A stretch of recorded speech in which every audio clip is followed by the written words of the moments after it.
जैसे ये बैगिंग जो है इतनी ज़्यादा हो गया है, क्योंकि उनको पता है लीडरशिप भी मांग रही है तो हम भी मांगेंगे।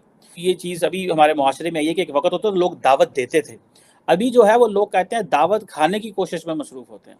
हम अपने इर्द गिर्द जो नज़रें दौड़ाएं तो हमें पता चलता है कि हम में से हर कोई जो है वो उसको सिस्टम इतनी इतनी तनख्वाह नहीं देता कि उसको at the end of the day मांगना पड़ता है। यही हाल एक चौकीदार का है, यही हाल एक डॉक्टर का है, यही हाल एक इंजीनियर का है, यही हाल एक प्रोफेसर का है, एक टीचर का है। ख्वाजा आसिफ का कहना है कि अमेरिका और पाकिस्तान बहुत बड़े व्यापारिक साझेदार भी हैं। अमेरिका में बड़ी तादाद में प्रवासी पाकिस्तानी भी रहते हैं। हमें संतुलन बैठाकर चलना होगा। फिलहाल हमारे आर्थिक हालात सही नहीं है, लेकिन हम इससे पार पा जाएंगे। बता दें, पीएम मोदी 21 से 24 जून तक अमेरिका दौरे पर रहेंगे। पीएम मोदी की अमेरिका की ये राजकीय यात्रा भारत अमेरिका संबंधों के लिए एक निर्णायक क्षण बनने जा रहा है। भारत और पाकिस्तान के संबंधों में कड़वाहट किसी से नहीं छिपी। बर्बादी की आखिरी सीढ़ी पर खड़े होने के बावजूद भी पाकिस्तान अपनी हरकतों से बाज नहीं आता।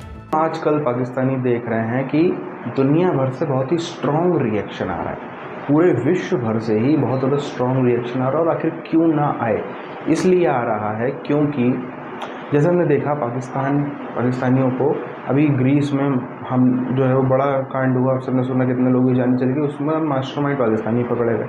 तो उससे एक रैकेट बहुत बड़ा ये खुला है कि किस तरीके से ये लोग इलीगल माइग्रेंट्स को भेजने के बकायदा रैकेट चलते हैं पाकिस्तान के अंदर। इसी तरीके से पहले ये बॉम्ब ब्लास्ट में तो थे ही, दुनिया भर में आतंकवाद फैलाने में तो थे ही, ह्यूमन ऑर्गन्स बेचने में थे ही, प्रोस्टिट्यूशन में ये थे ही।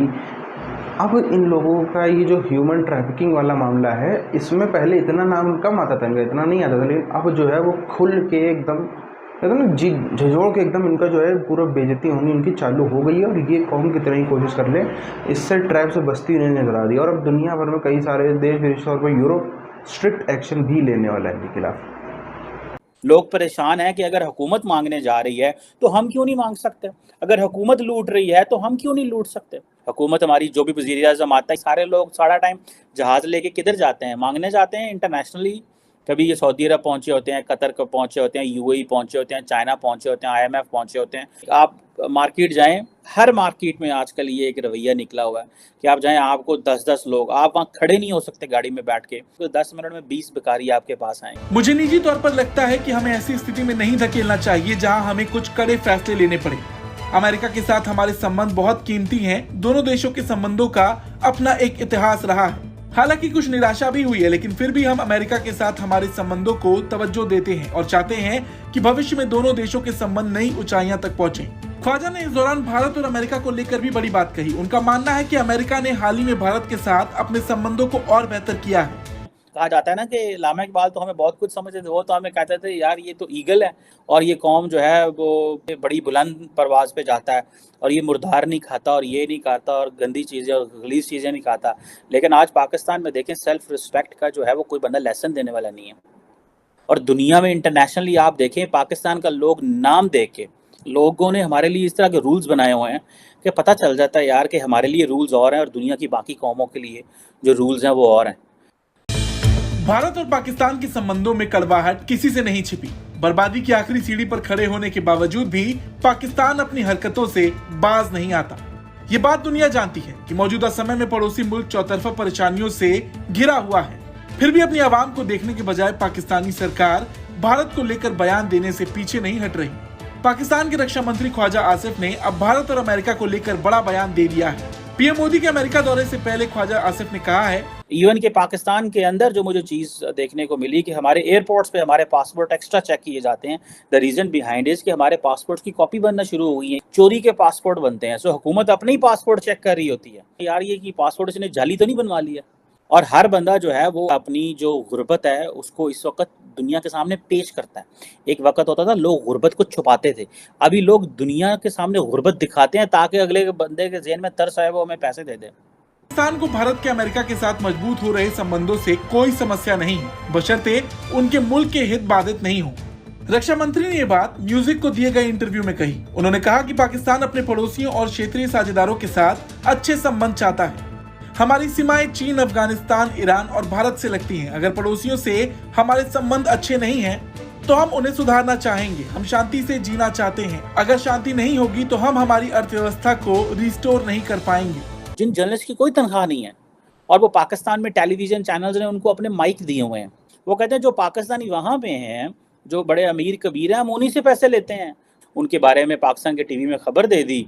टीवी को ये फ़ायदा होगा कि उनको अमेरिका, इंग्लैंड, यूरोप की खबरें मिल गईं और वहाँ पे जो लोग हैं उनको ये फ़ायदा होगा कि उनके पाकिस्तान के टीवी में कवरेज हो गई। सो लोग पैसे दे के वो कवरेज लेते हैं और टीवी वाले कहते हैं जी हमारा वो चल गया। तो आप इमेजिन कर सकते हैं कि क्या बिहेवियर है।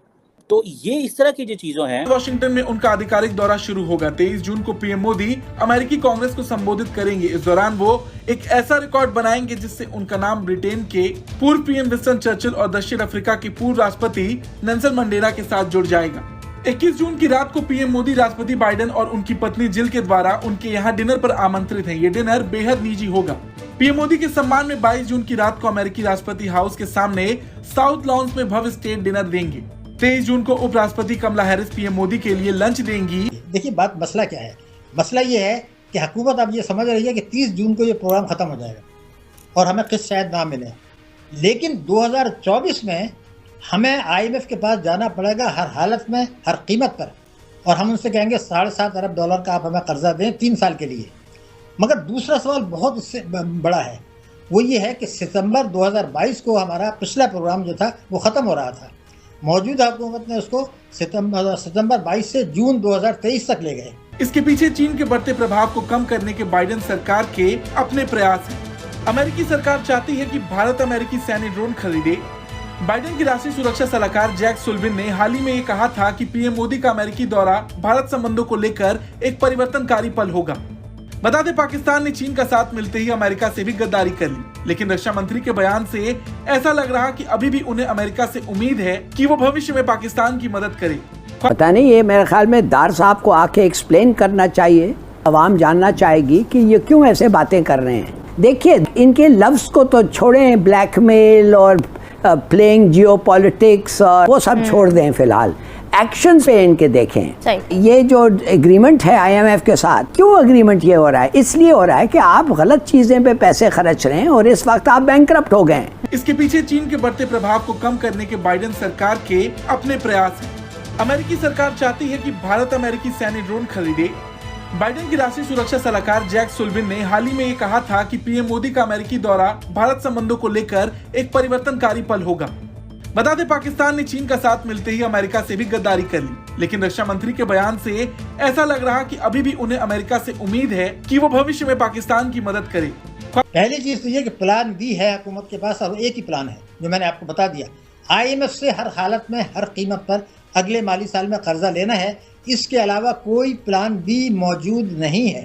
आजकल इंटरनेशनली पाकिस्तानियों की हालत क्यों खराब हो रही है? क्योंकि यूरोप में हमने देखा, विशेष तौर पर अभी ग्रीस में परसों मामला हुआ, मास्टरमाइंड कौन निकलता है? पाकिस्तानी ने पूरा रैकेट चला रखा था। किस तरीके से वहाँ से भेजे जाते थे लोग अलग अलग देशों के अंदर, वो कहते हैं नाव के ज़रिए, इसके ज़रिए, उसके तरीके, इलीगल माइग्रेंट्स बोलते हैं जिनको, इलीगल माइग्रेंट्स को ये सब लोग भेजते थे।